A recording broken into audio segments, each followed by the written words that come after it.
बाजारात वेगवेगळ्या प्रकारचे चाट मिळतात. शेवपुरी, भेलपुरी, गिल्ली भेल, सुकी भेळ किंवा मग रगडा. पण ही आपल्याला थोडीशी महाग मिळतात. तर अशा प्रकारे आपण जर घरी बनवलं तर खायलासुद्धा भरपूर होतात आणि स्वस्त दरात बनतात.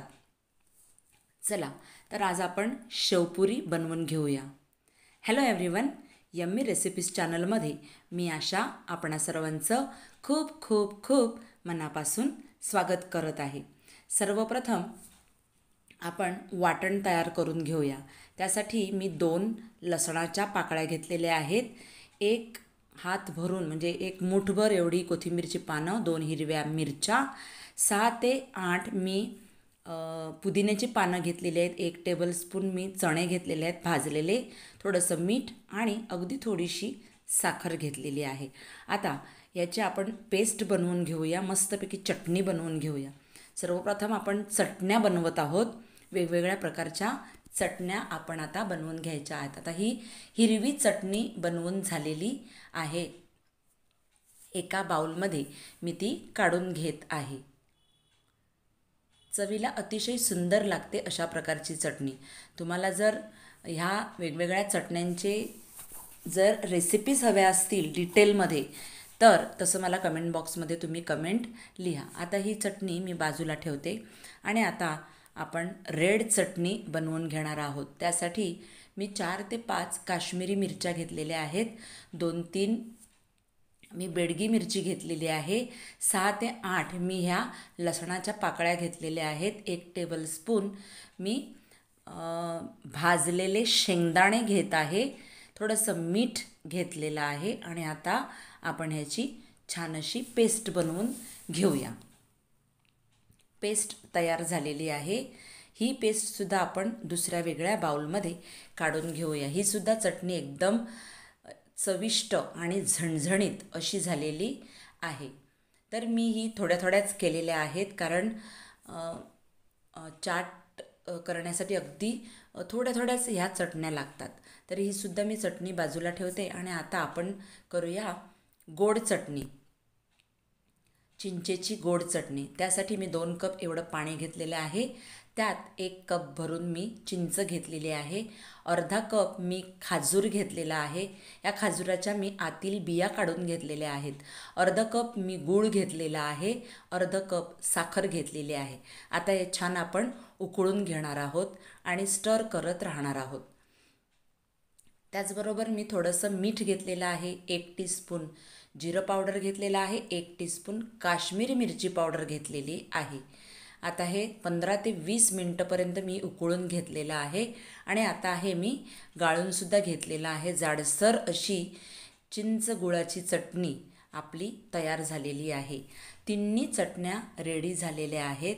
ह्या पहा, कलरफुल दिसतात, छान दिसतात ना. तर आता ह्या चटण्या आपण साईडला काढून ठेवूया आणि आता आपण चाट बनवायला सुरुवात करूया, म्हणजे शेवपुरी बनवायला सुरुवात करूया. त्यासाठी मी 1 प्लेट घेतलेली आहे. त्यात मी 6 ते 7 पुऱ्या अशा प्रकारे घेत आहे. त्यासाठी मी 2 बटाटी ही मी आधीच वाफवून घेतलेली होती. वाफवून मी साफ करून घेतलेली आहेत आणि ही मी छान अशी कुस्करून घेतलेली आहेत. हाताने करा किंवा तुमच्याकडे पटॅटो स्मॅशर असेल तर त्याच्याने सुद्धा तुम्ही स्मॅश करून घेऊ शकता. आता यात मी 3 टेबलस्पून बारीक कापलेला कांदा घालत आहे. 2 टेबलस्पून मी कापलेली कोथिंबीरची पानं घेतलेली आहे. पाव टीस्पून मी काश्मीरी मिरची पावडर घेते. अर्धा टेबलस्पून मी शेव घेत आहे. इथे मी चाट मसाला घेतलेला आहे अगदी 1/8 टीस्पून. अर्धा टेबलस्पून मी बारीक शेव घेतलेली आहे आणि थोडंसं अगदी या बटाट्यांपुरतं चवीपुरतं मीठ आपण घालून घ्यायचं आहे. आता हे सगळं एकजीव करून घ्यायचं आहे. छान असं एकजीव झालं पाहिजे. हे सगळं एकजीव झालेलं आहे बॅटर. आता थोडं थोडं हातानेच आपण घेऊयात कारण चमच्याने हे लावून व्यवस्थित होत नाही, कारण पुऱ्या आहेत ना आपल्या थोड्याशा वेड्यावाकड्या आहेत. तर चमच्याने सुद्धा तुम्ही लावून घेऊ शकता किंवा हाताने सुद्धा तुम्ही लावून घेऊ शकता. तर मी असं हे हातानेच थोडं थोडं बटाट्याचं हे मिक्सचर मी लावून घेत आहे सगळ्या बटाट्यांना. इथे मी बटाट्यांना पुऱ्यांना सगळं हे बटाट्याचं मिक्सचर लावून घेतलेलं आहे. आता मी सर्वप्रथम हिरवी चटणी यात थोडी थोडी टाकून घेत आहे, कारण हिरवी चटणीसुद्धा तिखट आहे, कारण त्यात हिरव्या मिरच्या आहेत, आणि लाल चटणीसुद्धा तिखट आहे, कारण त्यात लाल बेडगी मिरची आहे. तर या चटण्या अगदी थोड्या थोड्या टाकून घ्यायच्या आहेत. तुम्हाला जर तिखट कमी हवं असेल तर तुम्ही अजून कमी करून घेऊ शकता. आता लाल चटणीनंतर मी इथे आपली ही चिंच गुळाची गोड चटणी आहे तीसुद्धा घालून घेते. तुम्हाला अजून पातळ करायची असेल तर तुम्ही अजूनही पातळ करून घेऊ शकता, पण शेवपुरीसाठी, बटाटा शेवपुरीसाठी या अशा जाडसरच ठेवायला लागतात चटण्या. आता लावून झालेला आहे. त्यानंतर मी कांदा आणि टोमॅटो बारीक चिरलेला होता तो मी यात घालून घेतलेला आहे. आता आपल्याला यात शेव भुरभुरवून घ्यायची आहे. मी थोडेसे रोस्टेड माझ्याकडे म्हणजे भाजलेले शेंगदाणे आणि ते चणे होते ते सुद्धा मी घालून घेतलेले आहेत. अगदी थोडे थोडेच घालून घ्यायचे आहेत गार्निशिंग करून घेण्यासाठी. आता शेव घालून घ्यायची आहे.